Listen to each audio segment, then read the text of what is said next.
Hi Ingemar, how you doing? I'm fine. Excellent, yeah. Thank you for taking time and sitting down with us and talking a little bit about No Fun at All. Yeah, no problem. That's what you pleasure. came here for. Yeah. Perfect. So, No Fun at All. You had basically 3 eras in No Fun at All. The 90s, then you broke up, you came back in the 2000, I think around 2004, if I remember correctly. And then you broke up again in 2012.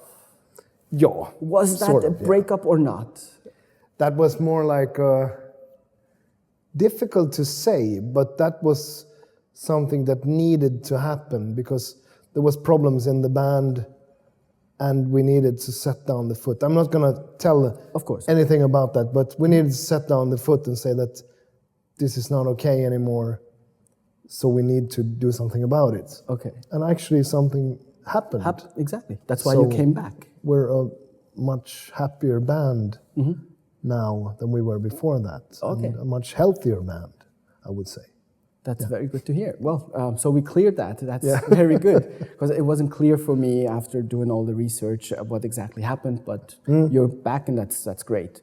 What I want to go into is, so those were 3 eras of the band, and it was also thinking about the music, let's call it marketplace. 3 different eras as well. The 90s was very characteristic of having street punk still selling CDs. Then the 2000s with all the technology coming up, YouTube, MySpace, whatever you want to call it, streaming services, less CD or physical sales. Yeah. And nowadays said to be a more life experience era.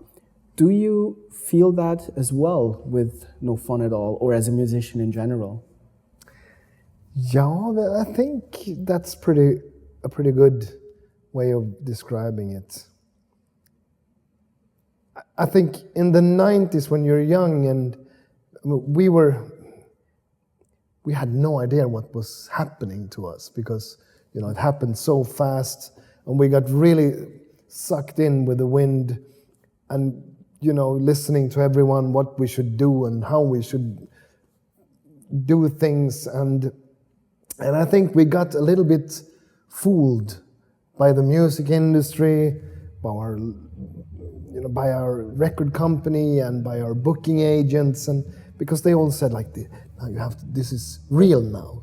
Now we have to do it like real musicians and, you know, artists, and it has to be serious now. You have to have a booking agent and publisher, and, you know, you have to have a merchandise company and everything. And we just bought everything that people said to us. So I think that if we could redo what we did in the 90s, we would do it a lot different. Okay. We would do a lot more ourselves and not, you know, give our money away to big corporations. And it would be more DIY, because that's what we are now. We do everything ourselves now. Exactly. Now we have Break 'em Down Records, it's called, right? Which is one of... Beat 'em Down Records. Beat 'em Down, sorry, that's the name of one of your songs. Yeah. With Lowrider, you came back in 2008, basically, and that was with your own label, more do-it-yourself, just as you mentioned. And so that was the motivation behind it, to have more control over it? Yeah, I think that was actually... We tried to get some record companies interested, but we just felt that what they offered was not at all what we wanted. You know, it was, they went, okay, if you're going to do this, it's going to be a 360 deal, and you have to do like 3 free shows every year for us, and we need to have like 20% of your merchandise income, and, you know, it's like, no way. Of course not. We're old, you know, we've been around. We don't want to do that for you. And there was no other company that was interested in giving you maybe a distribution deal or something like that? We talked to some record company, but I think we felt that no, we want to do this ourselves now. We want to have control of what we do, and you know, CD sales was not that big in 2008 either, so it wasn't that important, actually. And did you take advantage of the new communication channels like 2008, I think. I'm not sure how big Facebook was by then, but MySpace or YouTube. Oh, yeah, we had a MySpace page for a while, but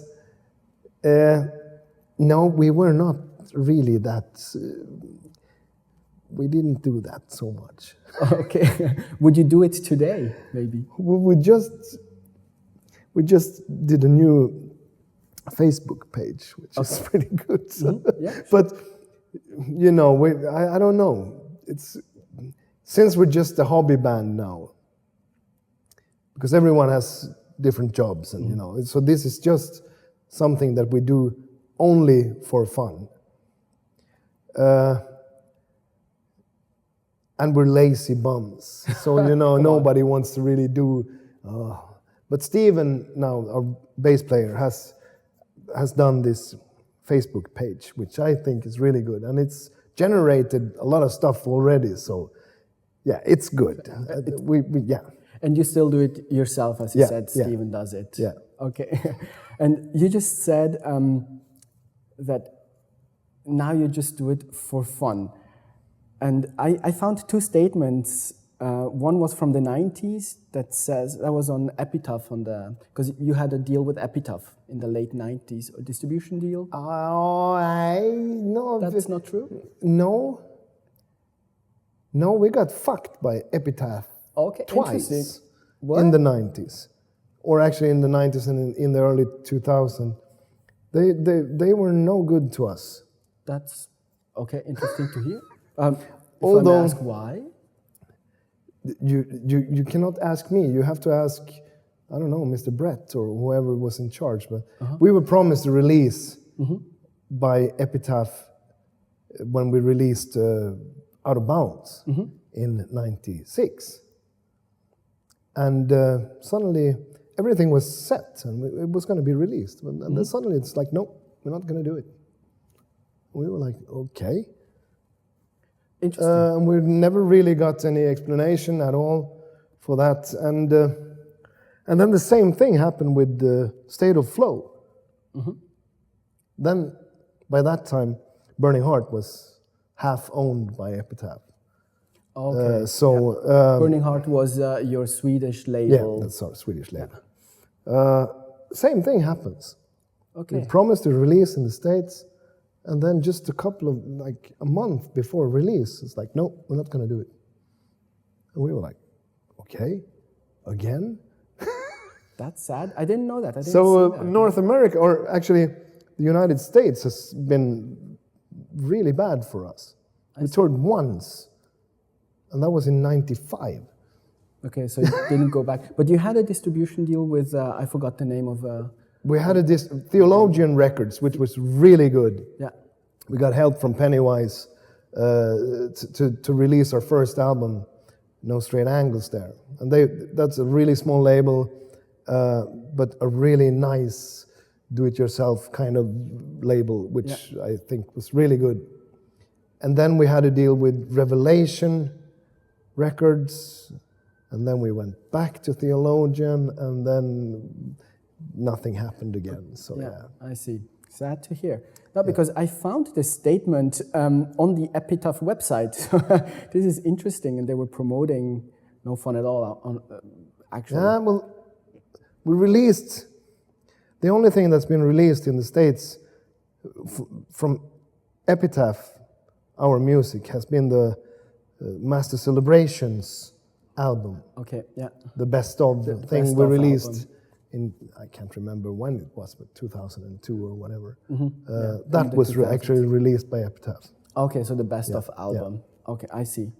Well, the question I wanted to ask is a bit different. It was the website says, the first statement I found there says, despite being not especially serious or dedicated at first about music, things changed very quickly when Burning Heart Records decided to release the Vision single for No Fun at All. And then in an interview with you in 2008, you said, yes, we are back, but with no real aim. Now it is really fun to be in No Fun at All. We're having a good time.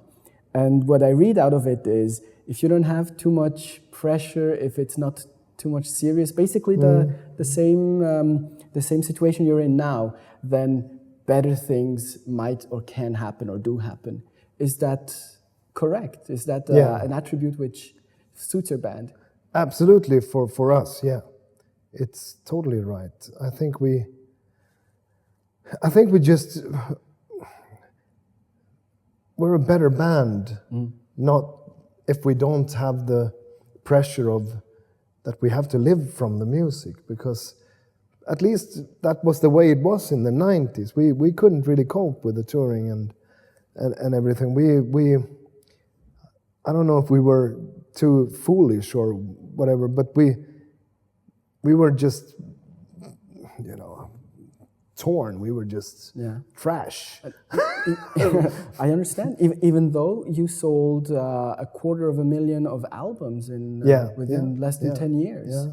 So does it mean that it doesn't matter how many albums you sell if there are fundamental things which don't work well? You can't perform at high levels and stay there? No, not us anyway. I mean, I suppose it's different for everyone. Yeah, I think. But the only thing you can say that I can say for sure that I know is that I have a lot of more fun on stage now than I had in the 90s.